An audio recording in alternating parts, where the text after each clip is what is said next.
Welcome to ஐதா collection corner. நம்மக்கிட்ட ஒரு சில பேர் வந்து குக்கிங் வீடியோஸ் போடுங்க அப்படின்னு கேட்டிருந்தீங்க. அவங்களுக்காக தான் இந்த வீடியோ. நம்ம இன்றைக்கி என்ன டிஷ் பார்க்க போகிறோம் அப்படின்னா கொண்டக்கடலை கிரேவி அப்படின்னு சொல்லலாம், இல்லைனா இது சன்னா மசாலா அப்படின்னு கூட சொல்லலாம். வாங்க எப்படி செய்யலான்னு பார்ப்போம். குக்கரில் ஆயில் ஊற்றிட்டு 2 மீடியம் சைஸ் வெங்காயம் ஸ்லைஸாக கட் பண்ணி வச்சுருக்கதை ஆட் பண்ணிக்கோங்க.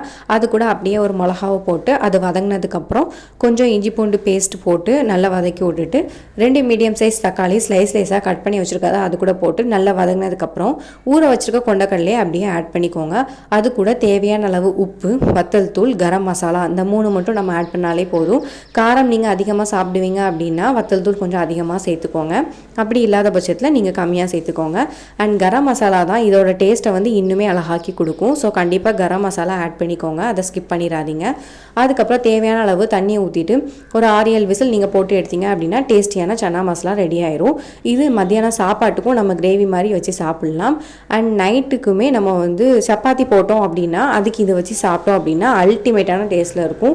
இதை நீங்கள் ட்ரை பண்ணி பார்த்துட்டு எப்படி இருக்குது அப்படின்னு சொல்லிட்டு மறக்காமல் எனக்கு கமெண்ட்டில் சொல்லுங்கள்.